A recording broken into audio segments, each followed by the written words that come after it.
Okay. Daddy Day Camp, marking the triumphant return of Cuba Gooding Jr. Right. Because this is the movie, the sequel that Eddie Murphy was too good to show up for. Now he was too busy doing Norbit. See, this is where I have to heat. There's a huge bowl of crow in front of me, and I just got to take a big loving spoonful of it. Remember when I said that Bratz was the worst movie I'd seen all year? Turns out it was the worst movie I'd seen all year for exactly 6 days. Daddy Day Camp is the worst fucking movie I have seen all year. It is the proof that, hey, what do you know? Eddie Murphy will turn down a check. Well, now, see, I don't know what you're talking about because those words, Daddy Day Camp, just scream quality to me. Now, imagine if you took Cuba Gooding Jr. and put him in Meatballs 4 and took out anything that made Meatballs 4 worth even mentioning in a conversation. And that would be Daddy Day Camp. See, after seeing Boat Trip, I guess I wasn't really paying attention when I heard the trailer on TV because I thought it said it was a Daddy Gay Camp. I wasn't sure. It's Cuba Gooding Jr. So, Boat Trip was a dream compared to this movie. Yeah. But Boat Trip was a Maltese Falcon compared to this movie. Now, God. What I like about this movie is that Cuba Gooding Jr.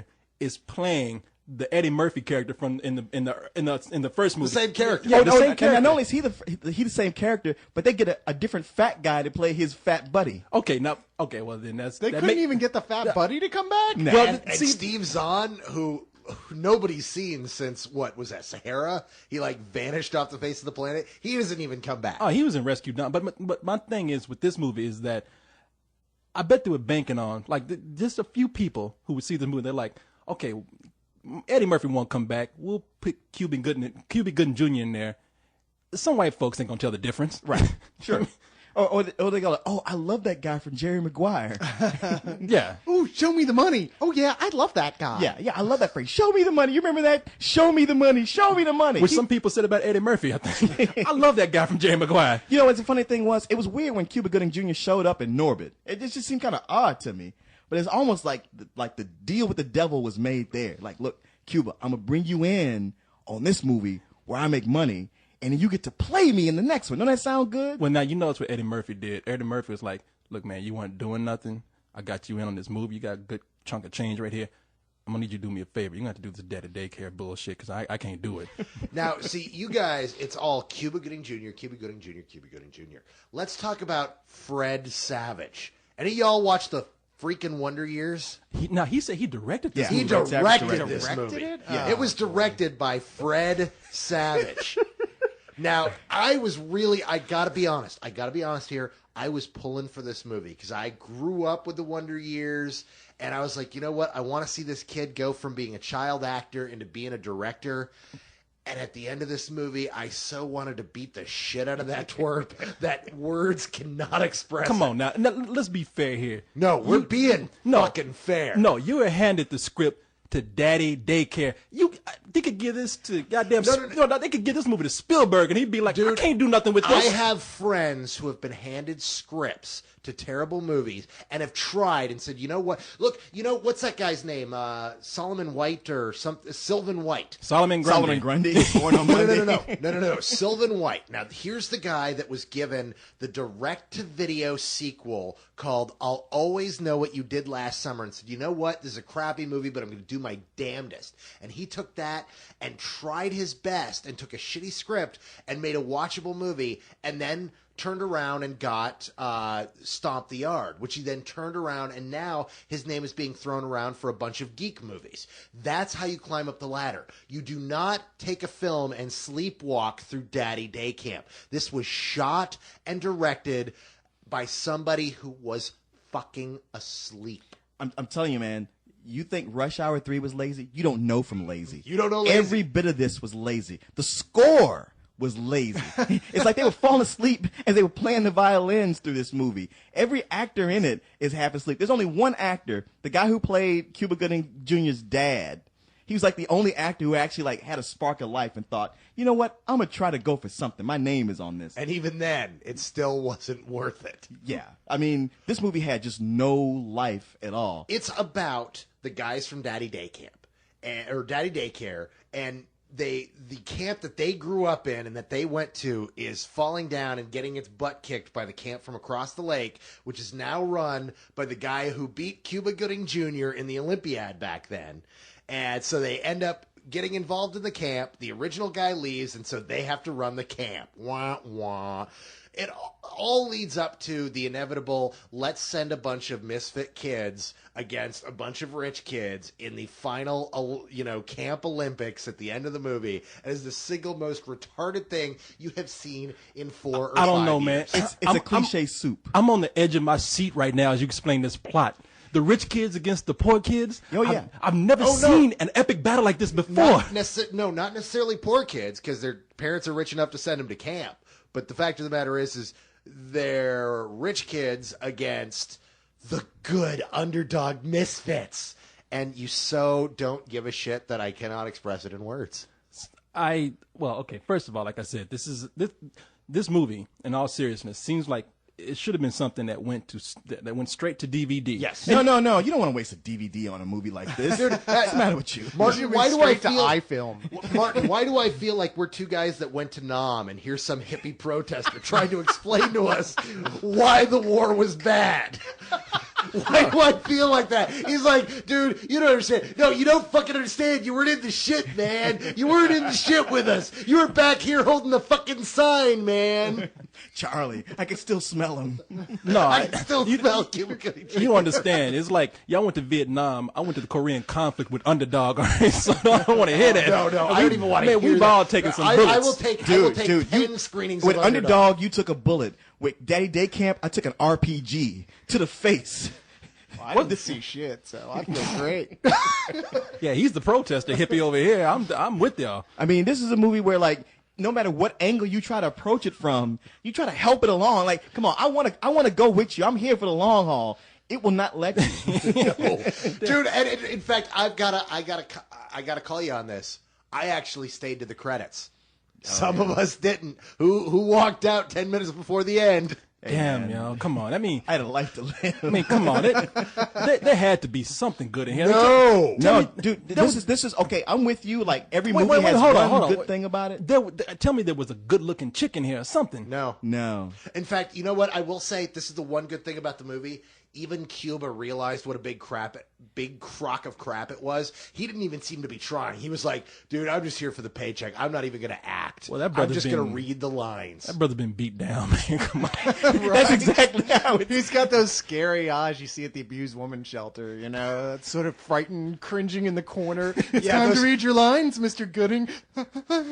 those now, son, you gotta try and make friends. Those multi-million-dollar contracts really suck. Yeah, he's on the freaking streets. No, he took the paycheck and he sat there and he slept through it. And Fred Savage slept through it, and everybody else that appeared in this movie slept through it. This does not. When you said this is something that should have gone to DVD, this is something that so should have gone to DVD. It's something that you'd watch on DVD and you want your 432 back. I mean, that's how bad it is. I'm serious. If I had rented this from Blockbuster, I would have taken it right back and said, like, hey, give me my money. This is bullshit. Okay, now how about this? What if I was a 6-year-old child or a severely retarded man?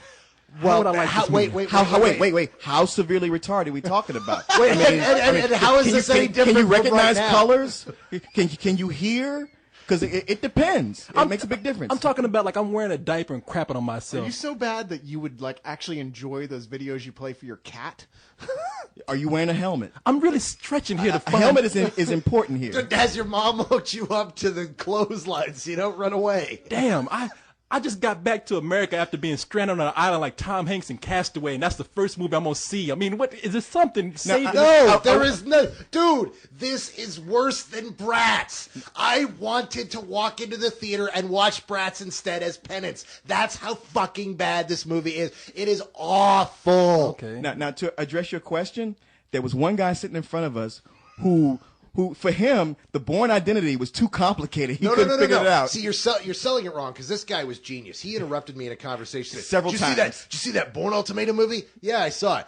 Man, it had me confused, but about halfway through I figured it out, and it's a pretty good movie after that.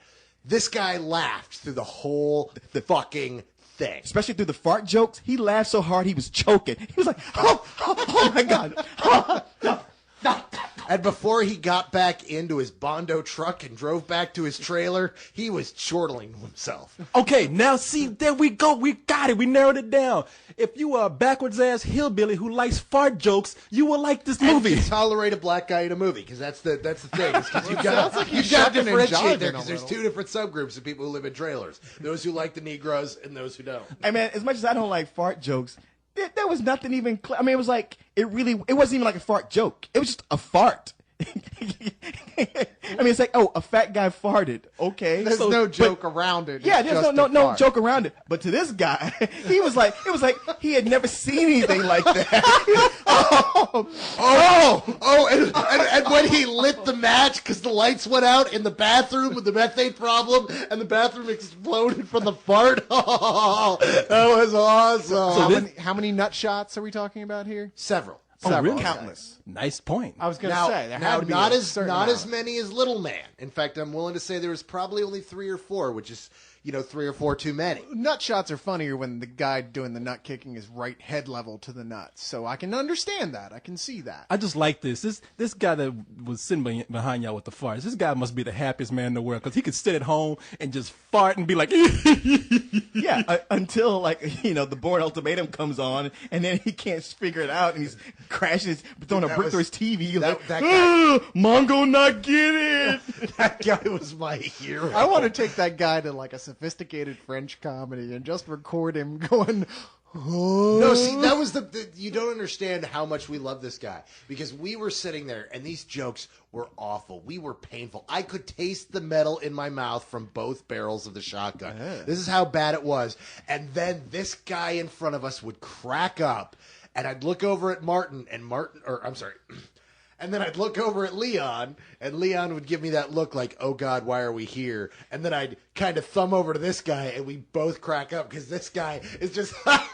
So, the trick is, if you're going to see this movie, you got to take this guy with you. Or you got to make sure this guy's sitting in front of you. Are you sure he wasn't Robert De Niro? yeah. It was like sitting in the theater with Robert De Niro, because you're like Robert De there's Niro from- nothing funny on the screen. Robert De Niro from Cape Fear. Yes, exactly. Cuba Gooding Jr. is not being funny. He farted. And this isn't even us being snobby either. This movie was awful. Okay, all right. So I get it. There's nothing redeeming about this movie for Nothing. you guys. Okay, Unless you can sit by this guy.